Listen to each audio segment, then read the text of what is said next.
के 8 बजे मैं हूं आपके साथ अमन चोपड़ा। देखिए, चुनावी होली का सबसे बड़ा त्योहार, एक तरीके का लोकतंत्र का सबसे खूबसूरत पर्व इसको कहा जाता है, सबसे खूबसूरत त्योहार जिसको चुनाव कहा जाता है। और 5 साल में एक ही बार हम लोगों को एहसास होता है कि इस बार ताकत हमारे हाथ में है। 5 साल नेता बोलते हैं, जनता सुनती है, और एक बार अब हमको लगता है कि वाकई हम तय करेंगे। इसको आप इस तरह से समझिए कि एक तरीके से डेट शीट जो है वो अनाउंस हो गई है। डेट शीट अनाउंस हो गई है, मार्क्स आप लोग देंगे, कौन फेल होगा, कौन पास होगा, किसकी कंपार्टमेंट आएगी, आप लोग तय करेंगे। लेकिन सब्जेक्ट कौन सा होगा, क्या ये नेता तय करेंगे, आप तय करेंगे? अच्छा, चलिए मैं अब आपसे पूछ लेता हूं फिर, सब्जेक्ट रफाल होगा या राष्ट्रवाद होगा? नहीं, एक मिनट, ऐसे नहीं। जो राष्ट्रवाद के साथ है, हाथ खड़ा करिए। तो सब्जेक्ट जो है आपके हिसाब से राष्ट्रवाद होगा। अब जिसके हिसाब से सब्जेक्ट रफाल होगा, हाथ खड़ा करिए। रफाल सब्जेक्ट नहीं होगा। अच्छा, 2019 का किंग कौन? ऐसे नहीं। जो मोदी के साथ है, हाथ खड़ा करिए। अब हाथ नीचे करिए। 2019 का किंग नारेबाजी नहीं। एक मिनट। ऐसे डिबेट में देखिए, आप ही के लिए आया हूं यहां पर। मैं स्टूडियो से कर सकता था, मैं स्टूडियो से शो कर सकता था, आप ही से बात कर रहा हूं ना। 2019 का किंग राहुल, हाथ खड़ा करिए। 2 है। अच्छा, चलिए एक मिनट आराम से देखिए। यहां पर अगर कोई है, बात जानी चाहिए। आपने कहा 2019 का किंग राहुल गांधी, क्यों लगता है आपको? सबको सेटिस्फाई करिए, सब मोदी कर रहे हैं, गलत कह रहे हैं सारे। हाँ, बताइए कैसे 2019 के किंग राहुल कैसे? ऐसा लगता है मुझे हमारा। एक मिनट देखिए, सुनिए, ऐसे नहीं, सुनिए, बताइए राहुल क्यों? हमें मतलब पिछले अभी जो हो रहा है जैसा से उसे बेटर बनाना है, इसलिए मेरी सोच है राहुल। राहुल बेटर मोदी से, कोई दिक्कत नहीं। ठीक है। 2019 का बाहुबली कौन? मोदी। आप लोग तय करेंगे असली चोर कौन? देखिए, वो विपक्ष कहता है कि चौकीदार चोर है, ठीक है ना? तो आप लोग तय करेंगे कि असली चोर कौन, ठीक है ना? मेरे साथ शाजिया इल्मी है, बीजेपी की राष्ट्रीय प्रवक्ता है। मेरे साथ अजय जी हैं, लोक जनशक्ति पार्टी से। टी रामचंद्रन सीनियर जर्नलिस्ट है, लगभग 4 दशकों का पत्रकारिता का अनुभव है इनको। और मेरे साथ आशुतोष जी हैं, पॉलिटिकल एनालिस्ट है, कांग्रेस का बचाव करते हुए कई बार आप इनको टीवी डिबेट्स में देखते होंगे। सबसे पहले शाजिया इल्मी, मैं आप ही से शुरुआत कर रहा हूं। टारगेट क्या फिक्स किया है इस बार? अब की बार 300 पार, 400 पार, क्योंकि नुकसान तो होगा आपको। अब की बार फिर से मोदी सरकार। कैसे आपको लगता है, क्यों आपको लगता है अब की बार मोदी सरकार? नाराजगी, देखिए सीटों का नुकसान होगा, ये तो हम नहीं कह सकते कि 80 में से 73 जीत जाएंगे, ये तो मुश्किल है। तो नुकसान होगा, फिर भी कैसे आपको लगता है आपको आश्चर्य होगा, लेकिन मुझे लगता है पूरा देश देख रहा है कि किस तरह से देश का एक प्रधानमंत्री प्रधान सेवक बनकर बेहतरीन लीडरशिप दे रहा है। उसको सुबह शाम मेहनत कर रहा है, गरीबों को उसकी चिंता है, किसानों को चिंता है, सैनिकों को चिंता है। वो मेहनत करता है, सुबह से रात तक जगह जगह जाता है और सिर्फ देश के बारे में और देश के नागरिक के बारे में सोचता है, पूरे दिल से, दिलो जान से। तो लोग इसको देख रहे हैं और मुझे लगता है ये जो सेवा भावना जो है लीडरशिप में, और एक बदली हुई जो राजनीति हम देख रहे हैं, जो फिजा बदली हुई है, उसका यही परिणाम होगा कि एक बार फिर से साफ सुथरी, अच्छी नियत वाली और मजबूत निर्णायक मोदी सरकार। जो लोग शाजिया के साथ हैं उनके साथ हाथ खड़ा करिए। जो शाजिया, जिनको लगता है शाजिया ने ठीक कहा, जिनको लगता है शाजिया ने गलत कहा।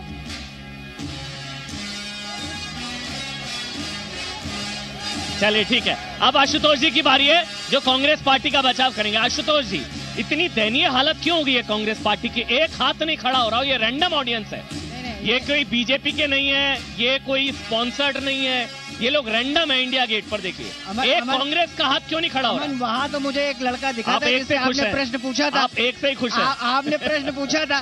चलिए ठीक, बात ये नहीं है। हाँ, जनतंत्र की खूबसूरती क्या है कि सुनिए। हम लोग सब लोग का अपना अपना विचार होता है और उस विचार के बेसिस पे हम वोट देते हैं। अभी आपने क्या सवाल पूछा पहला, कि राफेल या राष्ट्रवाद? राष्ट्रवाद सबके लिए है, लेकिन ये प्रश्न आपने जो उसको रफेल को राष्ट्रवाद से कंपेयर किया, वो दिखाता है कि रफेल भी एक मुद्दा है, तभी तो मीडिया के ध्यान में आया। अगर रफेल मुद्दा नहीं होता तो आप कैसे उठाते? और रफेल में यहाँ पे बेसिकली क्या चीज से कनेक्टेड है? भ्रष्टाचार।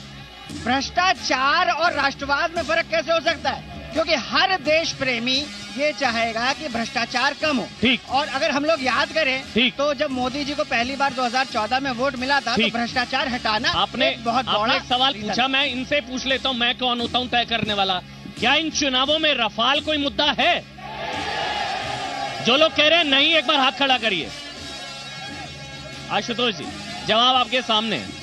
भ्रष्टाचार तो मुद्दा है ना। जब रफाल मुद्दा नहीं तो भ्रष्टाचार कहां से आ गया सर? चलिए ठीक है। सुप्रीम कोर्ट ने क्या कहा? सुप्रीम कोर्ट ने कहा कि आप ऑफिशियल सीक्रेट्स एक्ट के नाम पे भ्रष्टाचार को नहीं छुपा सकते। तो अभी तो सुप्रीम कोर्ट का भी ऑर्डर आना बाकी है। कॉपी हो गया था। चलिए, मेरे साथ केसी त्यागी भी जुड़ गए हैं, और साथ ही मुझे बताया जा रहा है मेरे साथ कोलकाता से मेरे साथ राहुल चक्रवर्ती भी हैं, जेडीयू के सीनियर लीडर हैं। केसी त्यागी साहब, पहले मैं आपके पास आ रहा हूं। केसी त्यागी जी, आज तारीखों का ऐलान हुआ है, डेट शीट आ गई, एक तरीके से पता लग गया कब एग्जाम है। किस तरह की तैयारी सर? थोड़ी नर्वसनेस या एंग्जाइटी, क्या चल रहा है सर? डेट शीट आ गई है? नहीं, हम तो चुनाव के लिए काफी दिन से तैयार हैं। चुनाव से चिंता उन लोगों को होती है जिनका जनता से संपर्क नहीं होता या जिनकी सरकारें लोकप्रिय होती हैं। और फिर हमारे तो बिहार में डबल इंजन की सरकार है। दिल्ली से नरेंद्र मोदी जी मदद करते हैं और बिहार में नीतीश कुमार के नेतृत्व में हम लोग वहाँ जनता के हितों को साधते हैं। और पिछला जो 2014 का चुनाव था, हमने और बीजेपी ने अलग अलग लड़ा था। लेकिन अगर 2014 के बीजेपी के हमारे वोट मिला दिए जाएं तो 40 में से 38 सीटों पर हम जीतते हैं। और अगर एलजेपी के भी वोट लगा दिए जाएं तो 40 की 40 सीटें एनडीए के खाते में जाती हैं। इसलिए हम तो चुनाव के लिए हर वक्त तैयार रहते हैं। एक चीज हम जरूर कहना चाहते हैं, बीके हरिप्रसाद कांग्रेस पार्टी के नेता हैं। मुझे उनके बयान से बहुत तकलीफ हुई। मैं चुनाव में शालीनता बरतने वाले लोगों में सबसे अग्रगणी हूँ। आरोप प्रत्यारोप एक सीमा तक लगने चाहिए, चरित्र हनन नहीं होना चाहिए, ईर्ष्या विद्वेष से आरोप नहीं लगने चाहिए। लेकिन हरिप्रसाद का बयान मुझको अंदर तक छू गया जब उन्होंने कहा कि ये श्री नरेंद्र मोदी और श्री इमरान खान की मिलीजुली कुश्ती है जो पुलवामा में हुई है। क्या हमारे 40 सैनिक को की शहादत में देश के प्रधानमंत्री का हाथ है? क्या ऐसे सीमा के विवाद आपसी रजाबंदी से हो सकते हैं? सारा देश स्तब्ध है। सेना के शौर्य पर समूचा देश खिलखिला उठा, उनके शौर्य पर, उनके पराक्रम पर। और एक पार्टी का नेता कहता है, मुझे बहुत प्रसन्नता होती अगर राहुल गांधी जी आगे बढ़ करके कहते कि मैं बीके हरिप्रसाद के बयान से। राहुल चक्रवर्ती कभी भी सेना पर यह सवाल नहीं उठे। हम 62 में हारे, हम 62 में हारे, लेकिन सेना के पराक्रम को किसी ने चुनौती नहीं दी। एक बयान होता तो सर शायद वो भर्त्सना करते। सर मैं एक चीज कहता हूं, राहुल गांधी तो सबूत मांगने वाली जो गैंग है उसके सरगना है। राहुल गांधी तो खुद सामने आकर कह रहे थे, शहीद के परिवार के कंधे पर बंदूक रखकर कह रहे कि मोदी सरकार सबूत दे। जब राहुल गांधी सबूत मांग रहे हैं सर्जिकल स्ट्राइक के, बालाकोट स्ट्राइक के, तो क्या उम्मीद हम करेंगे सर वो किसी और पार्टी से? मेरे साथ राहुल चक्रवर्ती जुड़ चुके हैं जो कि बंगाल की राजनीति टीएमसी समर्थक हैं। राहुल, एक चीज बताइए, मोदी को आप राहुल के खिलाफ भी एक तरीके से अब आप चुनाव लड़ेंगे, तय हो गया है। अब राहुल के खिलाफ चुनाव लड़ेंगे तो मोदी को कहीं फायदा तो नहीं पहुंचा देंगे आप लोग बंगाल में? देखिए, ममता बनर्जी ने पहले जो कह रहे हैं अमन, पहले से ही कह दी थी, जो भाई जहां पे जो शक्तिशाली है वहां वो लड़ेगा। बात यह है जो अभी गठबंधन की बात हुई है उसमें किसमें कितना दम है वो तो इसमें चुनाव में सामने आ जाएगा। बंगाल में तृणमूल कांग्रेस शक्तिशाली है तो बंगाल में तृणमूल कांग्रेस लड़ेगी। अभी वहां पे अगर कांग्रेस जो है वो का बड़ा भाई का तरह एटीट्यूड नहीं छोड़ेंगे तब तो मुश्किल है। एक बार ये सामना होना चाहिए, जो अगर महागठबंधन है तो सबको सैक्रिफाइस करना पड़ेगा, सबको मिलजुल के चलना पड़ेगा। उसमें कितना कम है कितना कौन ज्यादा है, इसमें ये बात की बात है। मगर पहले ये अगर मुद्दा ये अगर तैयार है, जो हमको भाजपा को हराना है, बीजेपी को यहां से हटाना है और मोदी जी को हराना है, तब तो एक ये चीज होना चाहिए।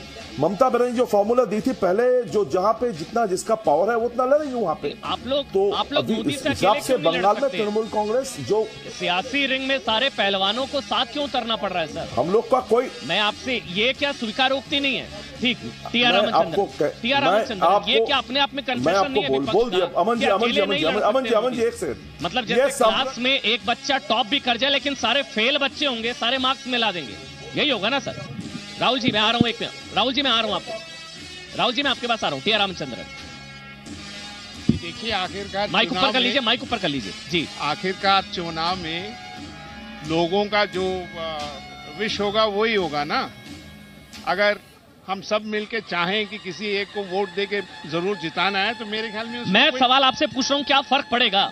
क्या फर्क पड़ेगा? पूरा महागठबंधन विपक्ष सबकी सीटें और एक तरफ मोदी, मतलब सियासी रिंग में 10 पहलवान वर्सेस 1 पहलवान हो रहा है ना। ये तो मेरे ख्याल में हम लोगों को एक चीज समझ लेना चाहिए कि महागठबंधन कोई एक बहुत बड़ी चीज उभर के अभी तक तो नहीं आई, नहीं बन पाया। आज तो ऑलरेडी अनाउंस हो गया कि इलेक्शन शेड्यूल क्या है जी। अब देखना ये पड़ेगा कि आगे जो दिन बचे पड़े हैं उसमें कुछ हो सकता है कि नहीं, पर उसके आसार बहुत कम नजर आते हैं, बहुत कम नजर आ रहे हैं। मतलब अजय जी लोक जनशक्ति पार्टी से, अजय जी महागठबंधन तो बना ही नहीं। सबसे बड़ी तो यही चीज कही जा रही थी कि मोदी बना महागठबंधन। महागठबंधन तो आज चुनावों की तारीखों का ऐलान हो गया, आज तक हवा में है। आपने बिल्कुल सही सवाल बनाया। देश की जनता ने चुनाव होने से पहले परिणाम दे दिया है और मोदी जी की सरकार पूरी बहुमत से वापस आ रही। अब देखिए, एक सवाल मैं इनसे पूछूंगा, अब आप एक मिनट रुकिए, अब आप सवाल पूछिए। 1.5 महीने पहले लोक जनशक्ति पार्टी के नेता से पूछते और पाला बदलने के मूड में थे। रामविलास पासवान की पार्टी, आप तो सर पाला बदलने वाले थे। मौसम वैज्ञानिक है रामविलास पासवान, आ गए इधर। अब आप बोल रहे हैं मोदी सरकार, मोदी सरकार। अभी 1.5 महीना पहले आप बोल रहे थे काहे की मोदी सरकार। अमन जी, चिराग पासवान ट्वीट कर रहे थे। अमन जी, मौसम वैज्ञानिक जिधर होता है विजय उधर ही होती है। तो मौसम वैज्ञानिक रामविलास पासवान ने कहा था 2024 तक, माफ कीजिएगा 2024 अजय जी, सुनिए ना अजय जी, सुनिए ना, माफ कीजिएगा 2024 तक वैकेंसी नहीं है। अजय जी सुनिएगा, माफ कीजिएगा, आप अपनी पोल खुद खोल रहे हैं कि आप किसी के नहीं है।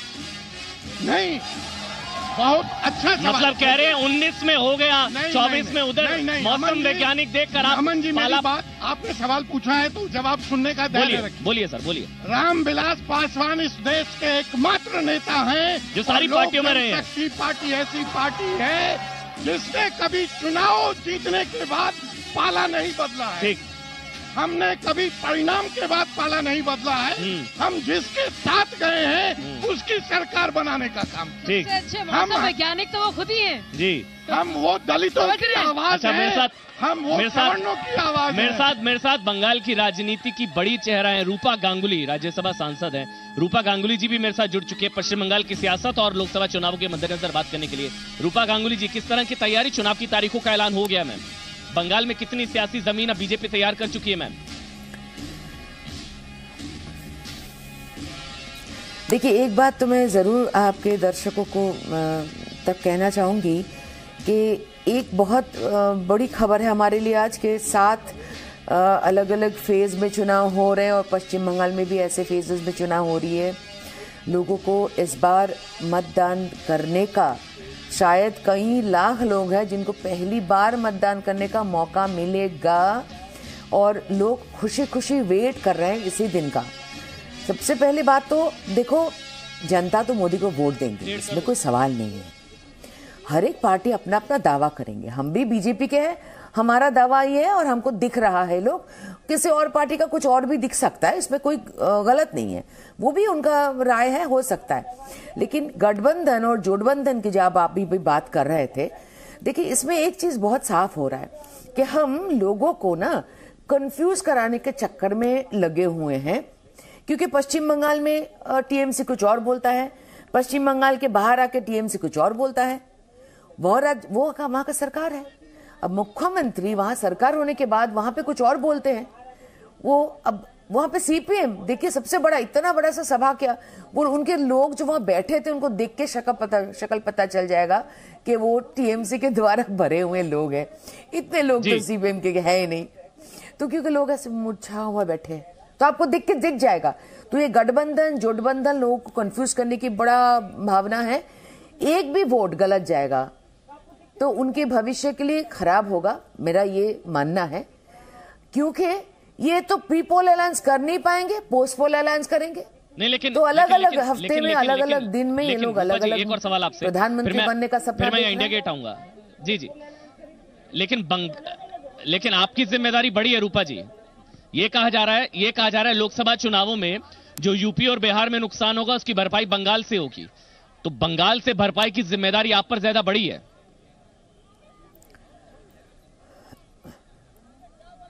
देखिए, आप पहले तो मैं आपके सवाल का थोड़ा सा करेक्शन करती हूं।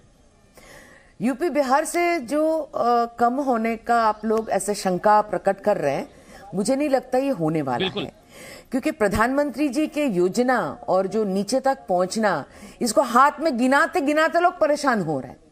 अलग अलग चैनल में बहुत ज्यादा पोल्स लगाए जा रहे हैं और पोल्स के विषय भी अलग लगाए जा रहे हैं। तो पहले देखो 2-3 किस्म का पोल होता था, 14 से पहले सिर्फ एक ही पोल होता था कि मेन पोल होता था क्या क्या करप्शन।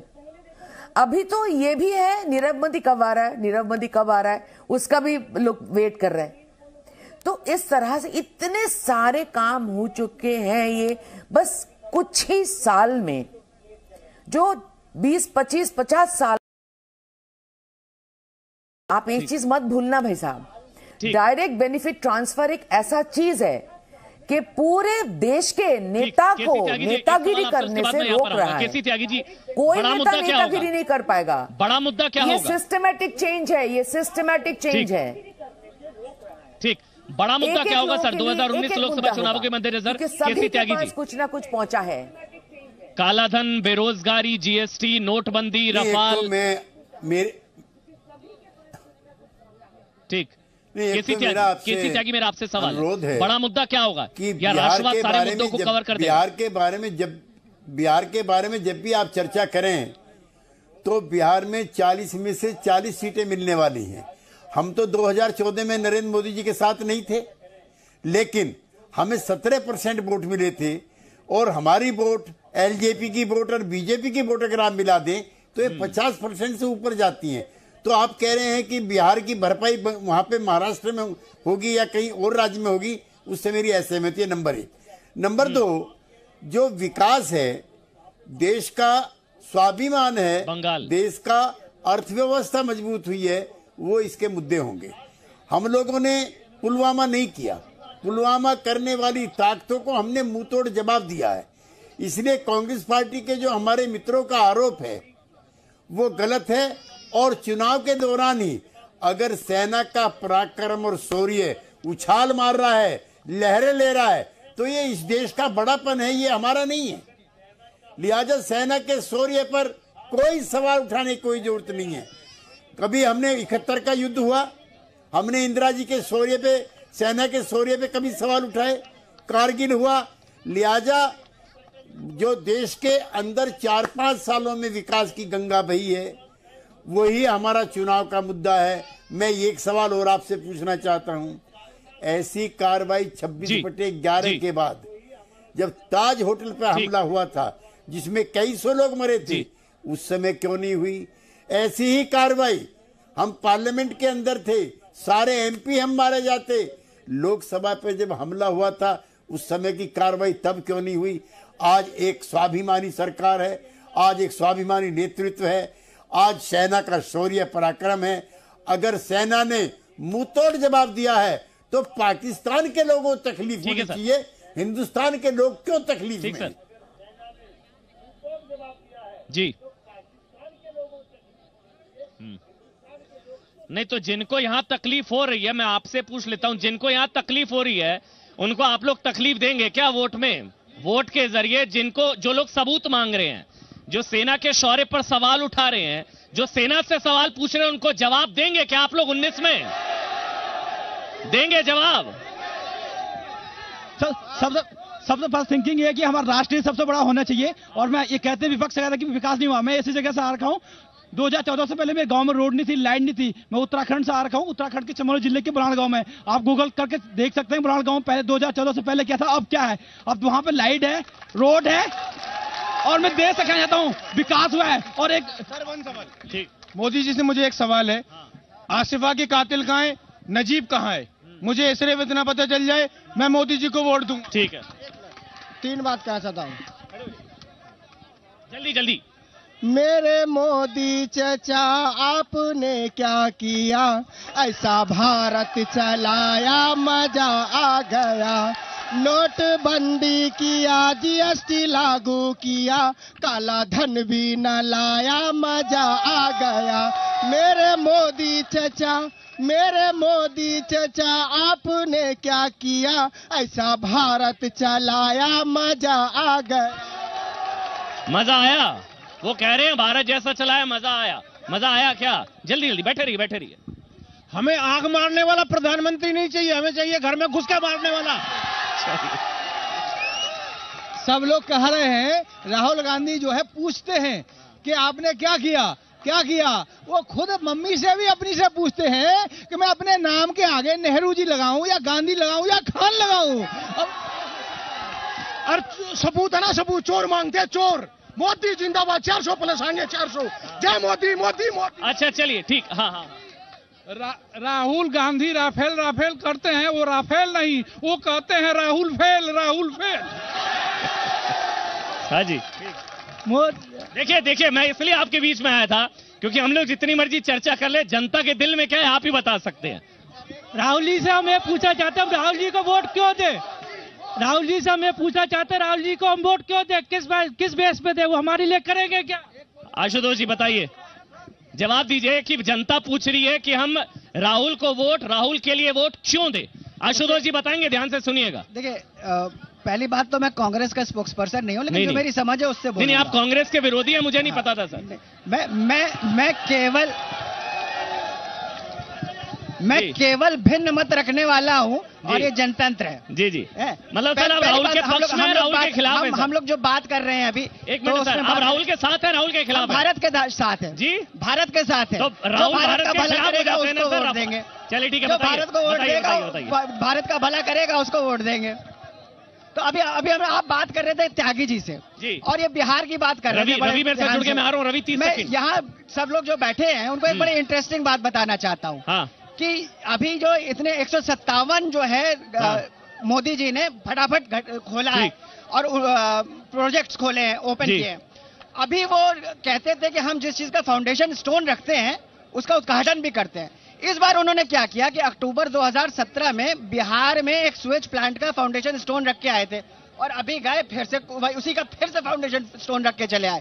तो आप कृपया आंख मूंद के किसी भी बात पे विश्वास ना करें, चेक करें। जैसे अभी ये गूगल की बात कर रहे थे ना, गूगल करें, आपको बहुत ज्यादा सत्य पता चलेगा कि आपको किस तरह से। चलिए मेरे साथ रवि त्रिपाठी, मेरे साथ जी मीडिया संवाददाता रवि त्रिपाठी जुड़ चुके हैं, उनके पास कुछ अपडेट है। रवि, क्या अपडेट है रवि? अमन कुछ अब seat wise, constituency wise details आने शुरू हो गए हैं और 2 इंपॉर्टेंट खबर है। अगर राहुल और मोदी की जो चर्चा आप कर रहे हैं तो उस हिसाब से प्रधानमंत्री मोदी का जो कंस्टिट्यूंसी है बनारस में मतदान होगा 7वें फेज में, यानी 19 मई को मतदान होगा बनारस में। और अमेठी और रायबरेली, अमेठी यानी राहुल गांधी की कंस्टिट्यूंसी और रायबरेली यानी सोनिया गांधी कंस्टिट्यूंसी, इसमें 5वें फेज यानी 6 मई को मतदान होगा। तो कुल मिलाजुला कर धीरे धीरे सारे डिटेल्स आ रहे हैं।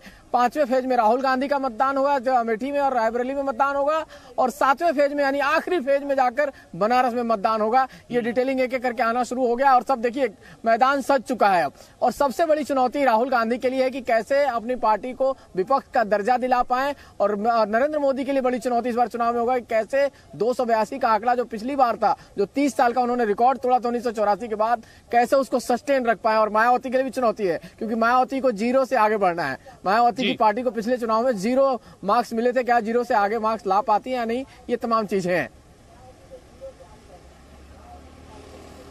नहीं, लेकिन रवि, इस चीज को इस तरह से भी देख सकते हैं कि विपक्ष के पास खोने के लिए कुछ खास है नहीं।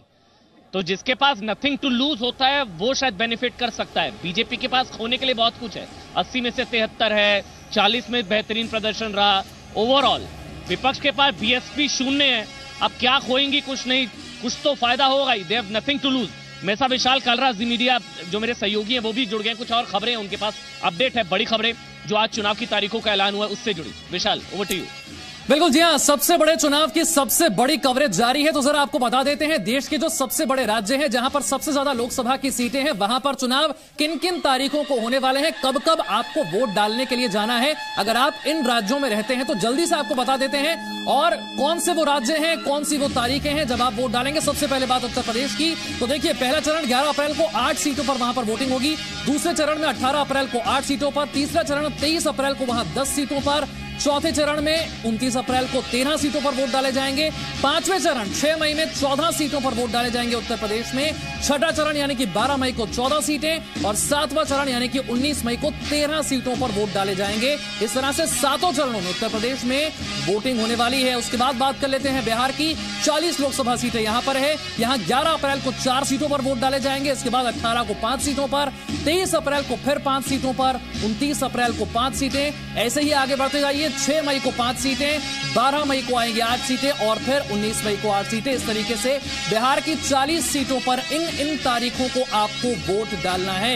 महाराष्ट्र की 48 सीटों की अगर बात कर लें तो पहला चरण 11 अप्रैल को यहां पर 7 सीटों पर मतदान होगा।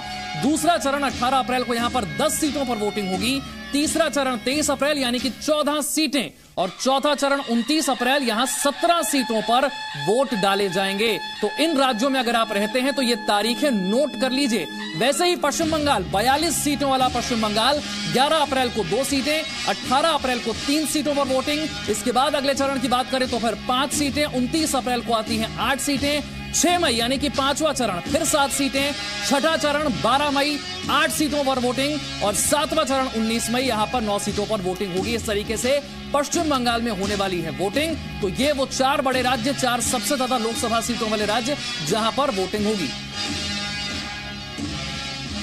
और इस वक्त की एक बड़ी खबर भी आपको बता दें, 7वें चरण में 19 मई को पीएम मोदी के संसदीय क्षेत्र यानी कि वाराणसी में वोटिंग होगी। अब ये खबरें सामने आनी शुरू हो गई है। 5वें चरण में 6 मई को रायबरेली और अमेठी में वोट डाले जाएंगे। प्रधानमंत्री की कॉन्स्टिट्यूएंसी, इसके साथ साथ राहुल गांधी की कॉन्स्टिट्यूएंसी और सोनिया गांधी का संसदीय क्षेत्र, इन जगहों पर वोटिंग कब होगी, अब ये तारीखें सामने आ गई हैं। 7वें चरण में 19 मई को प्रधानमंत्री के चुनावी क्षेत्र में होगी वोटिंग। 5वें चरण में 6 मई को रायबरेली और अमेठी यानी कि राहुल गांधी और सोनिया गांधी के संसदीय क्षेत्र में वोट डाले जाएंगे। एक बार फिर से रुख कर लेते हैं अमन का।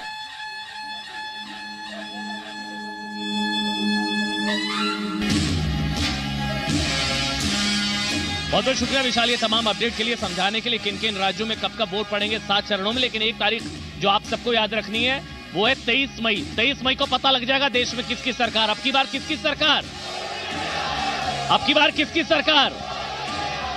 शाज़े अलमी एक चीज बताइए, डेट शीट आ गई है, सब्जेक्ट कौन सा चूज करेंगे आप, रफाल, नोटबंदी, जीएसटी, नेशनलिज्म, क्या सब्जेक्ट होगा? एग्जाम होता है उसमें कई सब्जेक्ट होते हैं। मैं आपको बता दूं कि हर एक सब्जेक्ट में हम डिस्टिंक्शन के साथ पूरी तरह से टॉप कर रहे हैं। और इस बार मोदी सरकार नहीं है, हमारी अपनी सरकार है, इस बच्ची की सरकार है, वो ज़ईफ हमारे भाई खड़े हैं उनकी सरकार है, एक आम औरत की सरकार है, एक आम इंसान की सरकार है। घर के अंदर से वोट देंगे, अपने घर को वोट जाएगा।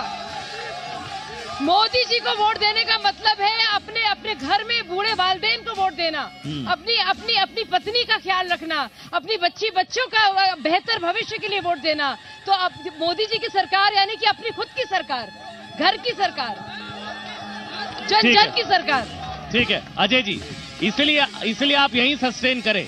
यहाँ आपको रुख दिख गया, यहाँ आपने भांप लिया चुनावी मौसम, इसलिए आप रुक गए मेरे ख्याल से। अमन जी, या मोदी जी ने मना लिया आपको? नहीं, मुझे लगता है आप राहुल जी से कुछ लेसन लेके आए हैं। हाँ, मैं सवाल पूछूं तो मैं उधर का हो गया। नहीं, मैं बताता हूँ, जवाब सुन लीजिए ना। आप सवाल पूछते हैं, जवाब नहीं सुनते। जी बोलिए। मैंने ये कहा कि जब 3 राज्यों की चुनाव की हार हुई थी तो हमने किसानों का मुद्दा उठाया, हमने स्वर्णों के आरक्षण का मुद्दा उठाया, हमने युवाओं का मुद्दा उठाया और बेरोजगारों का मुद्दा उठाया। तो 4.5 साल क्या कर रहे थे सर? 4.5 साल में 3 राज्यों में क्या कर रहे थे सर? 4.5 साल में 3 राज्यों में 4.5 साल गठबंधन में रहे, जब ज्यादा सीटें चाहिए थी तो सारे मुद्दे उठा लिए। कौन सी सर आप आम ट्विस्टिंग कर रहे थे, आप दबाव बना रहे थे। कौन सी ज्यादा अपनी सीटें मिल गई, आप शामिल हो गए। नहीं, अभी आपने त्यागी जी को सुना। जी जी, नहीं वो भी उसी तरफ है, वो भी उसी तरफ है। जनता ने आपको जवाब दे दिया अमन जी। देखिए, हाँ एक मिनट, आप एक मिनट सुन लीजिए। हाँ बोलिए, बोलिए, आपकी आवाज आ रही है सर, बोलिए। मैं ये कह रहा हूँ कि अभी आपने पूछा और मिश्रा जी ने कहा कि मोदी जी ने और हमने 4.5 साल में क्या किया। इसी इंडिया गेट पे हमने शहीदों का स्मारक बनाया, जो 70 साल में नहीं बना। इस देश के आन बान शान को जगाने का काम किया। और हमारा नारा है, शहीदों की चिताओं पे अब हर बरस नहीं लगेंगे मेले, शहीदों की चिताओं पे हर पल लगेंगे मेले, हर पल लगेंगे मेले, हर रोज लगेंगे। केसी त्यागी, ये किया है हमने। बड़ा मुद्दा यही रहने वाला मेरे ख्याल से सर। यही लोग कह रहे हैं कि नेशनलिज्म, राष्ट्रवाद सारे मुद्दों पर भारी पड़ेगा, चाहे रफाल हो, चाहे नोटबंदी, चाहे जीएसटी, चाहे कालाधन, चाहे बेरोजगारी। केसी त्यागी जी, देखिए, एनडीए ने पहले से ही अपनी सरकार की 5 साल की उपलब्धियों के आधार पर चुनाव लड़ने का फैसला किया था और उसका मुख्य मुद्दा था विकास, विकास और विकास। पुलवामा की जो घटना हुई उसने पूरे देश के स्वाभिमान को जगा दिया। मैंने पहले भी कहा, मैं दोबारा भी रिपीट करना चाहता हूँ, 26/11 जब हुआ था, मुंबई में ताज होटल पे हमला हुआ था, उसके बाद हमारी संसद पे हमला हुआ था, उसमें भी कई लोग मारे गए थे, लेकिन उस समय की सरकारों ने इस तरह की त्वरित कार्रवाई नहीं की जैसी इस सरकार के नेतृत्व में हुई है। तो जनता में आपके सामने भी जो लोग बैठे हुए हैं, ये भी भारत के भाग विधाता हैं।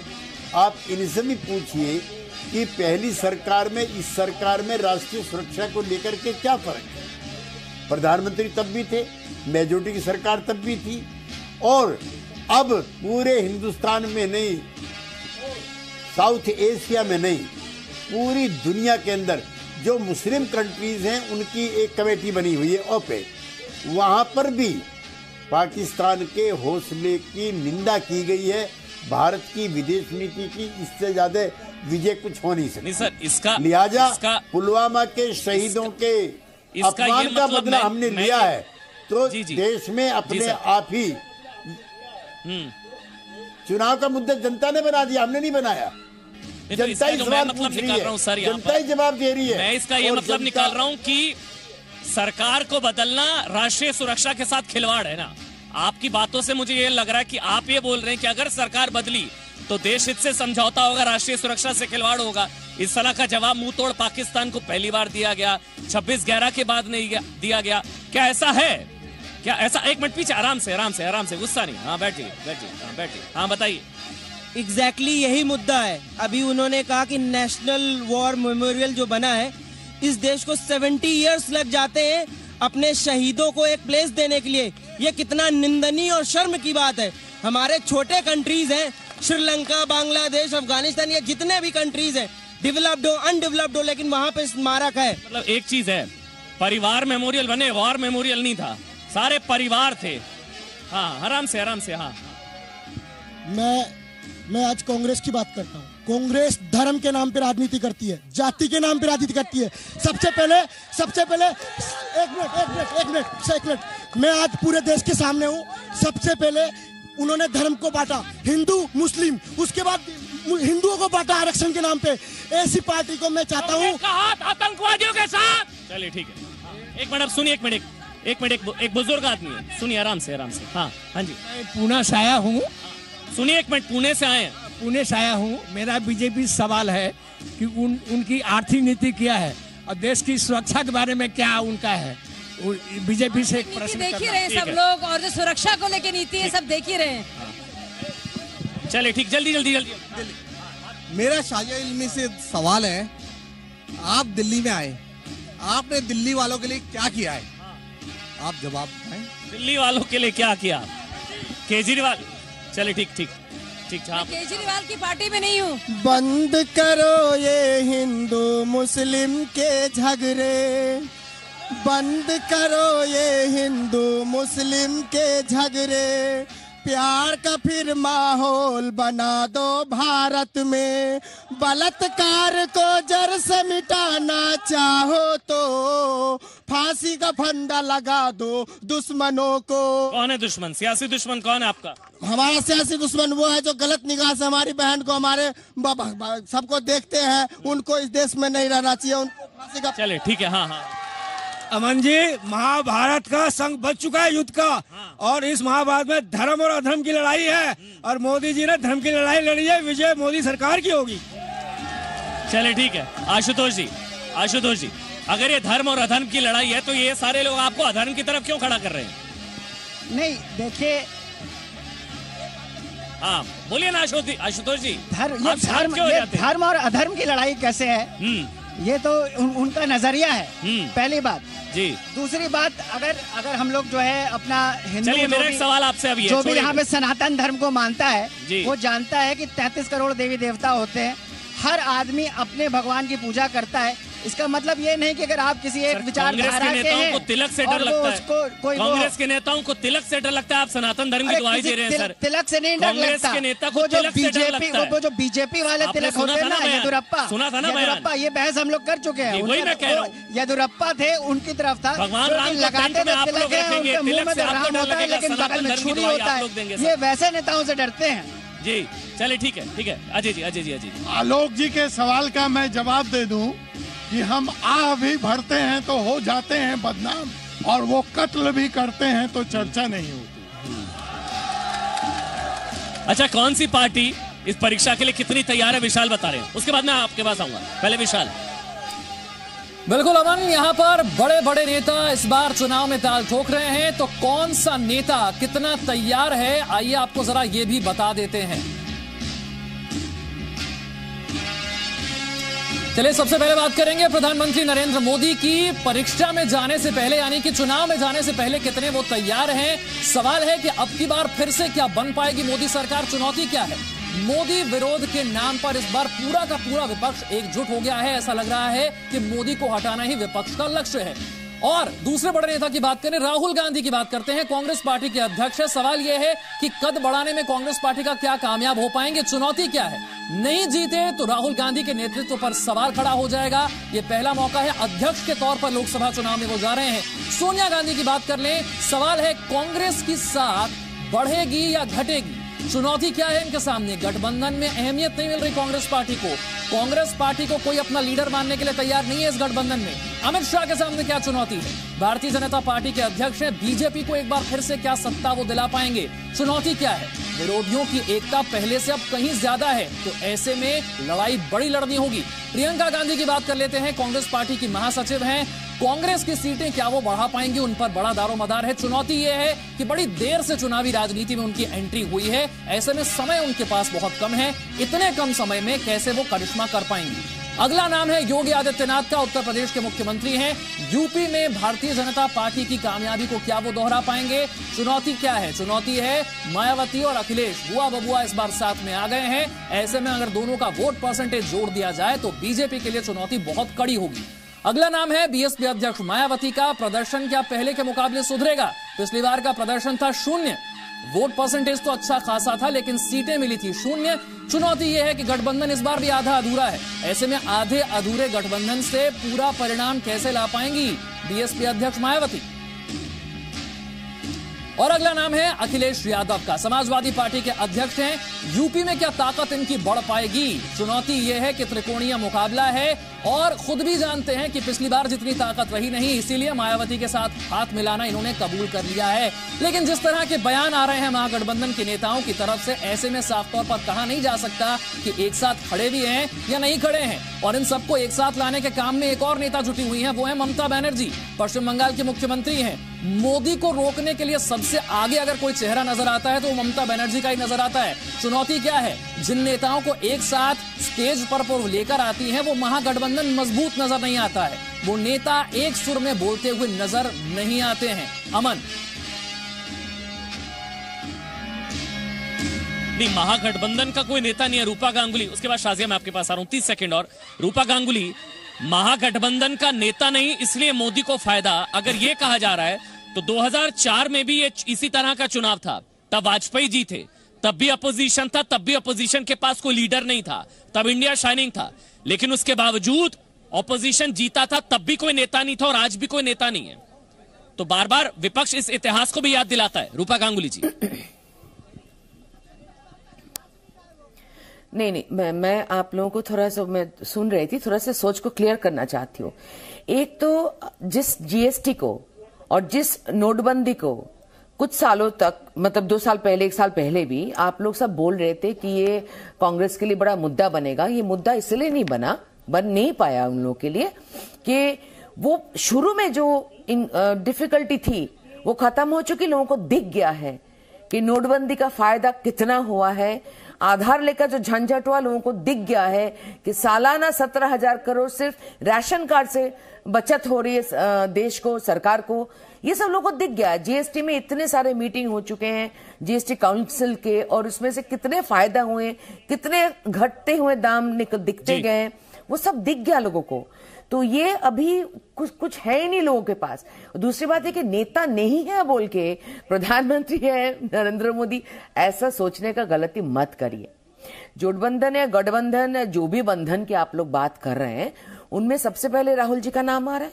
अगर राहुल जी, मेरा मतलब छोटा सा आइडिया था, अगर वो कुछ एक राज्य में, एक आध राज्य में थोड़ा सा हाथ पैर लगा के आते तो शायद बेहतर होता। नंबर 1 है। दूसरा, ये ममता बनर्जी जी जिनको लग रहा है, उनको खुद को लग रहा है, बाकी किसी को नहीं लग रहा है। वो देश में, अगर पूरे देश में उनका नाम सिर्फ एक ही बात में चर्चा में आती है, वो रेप, वो मोलेस्टेशन, वो गुंडागर्दी, वो मारामारी, वो बंदूकें, इतने सारे डेथ पंचायत में, सो इसी में उनका नाम आता है। तो जिनका नाम ऐसे चीजों में आता है, वो चाहे 2 टाइम चीफ मिनिस्टर क्यों ना बने रहे, लेकिन जिस राज्य में लाखों लोग वोट ही नहीं दे पाए, तो ऐसे तो सीएम बनते ही रहेंगे।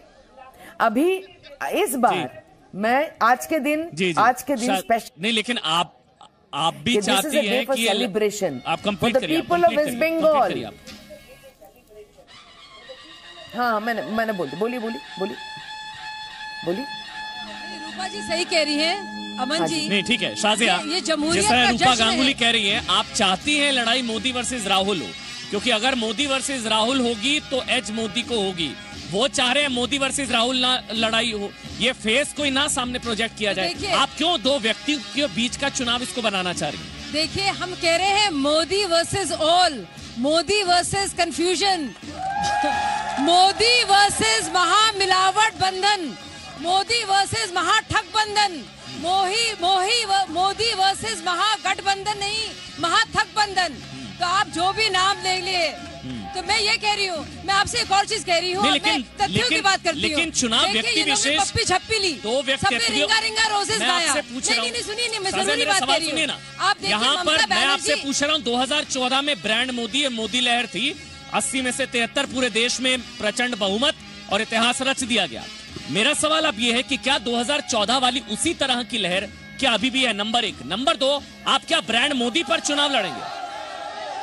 शाजिया देखिए, ये बोलिए शाजिया। मोदी, ये हम देख रहे हैं, ये जो बंधन है, ये कच्चे धागों का है। आपने देखिए, ममता बनर्जी बहुत बड़ी बड़ी बातें करती हैं, लेकिन कांग्रेस से कुट्टी उन्होंने कर ली, कैसे किस तरह से दरकिनार कर लिया। सपा बसपा बड़े प्यार से मिले, पप्पी छप्पी ली सोनिया गांधी जी के साथ, लेकिन कल्टी कर ली आखिरी मिनट पर। अब देखिए दिल्ली में क्या हो रहा है। तो ये लोग इतने स्वार्थी हैं, इनमें प्रधानमंत्री के पद को लेकर सिर्फ फुटबॉल होगा रोहित जी, सिर्फ और सिर्फ भाजपा है जो निर्णायक तौर पर साफ नियत के साथ ताल ठोक कर लोगों के बीच में जा रही है, लोगों के दिल में जा रही है, दिल और दिमाग पर, और बिल्कुल और बिना किसी आशुतोष आपके पास आ रहा हूँ, बदनीयती के साथ, और वोट मांग रही है, वोट भी मांग रही है, दुआ भी मांग रही है, देश के लिए काम कर रही है। आप एक बार फिर से मोदी लहर पर सवार होकर कमाल कर जाएंगे। देखिए, हम जनता की लहर पे सवार हैं जी, और जनता ने मोदी जी को नेता मान लिया है। लोकतंत्र में जनता सबसे बड़ी है, हाँ। और अगर जनता ने नेता मोदी जी को मान लिया है, आशुतोष तो ये सवारी की बात नहीं है, ये ब्रेक लेना से पहले आशुतोष जी सम्मान करने की बात। वो शाजिया कह रही है लोगों के दिल में मोदी, राहुल गांधी क्यों दिल से उतर गए लोगों के? देखिए उनको ये जरूर लग रहा है। नहीं मैं आपसे पूछ रहा हूँ, राहुल गांधी देखिए अगर अभी आप मध्य प्रदेश, छत्तीसगढ़, राजस्थान के इलेक्शंस को याद करें, कर्नाटक को याद करें, तो वहां पे तो जो है मोदी जी गए थे, पूरा जोर लगा दिया था, जीत नहीं पाए। करो। और ये इनका ये लोगों को ध्यान भटकाना चाहते हैं कि लड़ाई नीति पे हो कि सूरत पे हो, किसकी नीतियां हैं जिससे देश को फायदा होगा, और केवल शक्ल दिखा के तो जो है सूरत देख के तो मतलब आप गलती। तो अब की बार किसकी सरकार? 2019 का किंग कौन, 2019 का बाहुबली कौन? चलिए अब मैं आपके पास आ रहा हूँ, एक एक करके छोटा छोटा बोलिएगा, आराम से। 2019 का किंग कौन सर? ये महालहर है, महालहर 400+ आएंगे, 400+। ठीक है, हाँ पीछे आराम से। हाँ कृपया आप मुझे 1 मिनट का टाइम दीजिए सर, प्लीज रिक्वेस्ट है। सबसे पहले तो मेरा कहना यह है कि कोई नहीं है दंगल में नरेंद्र मोदी के टक्कर में। भारत माता की।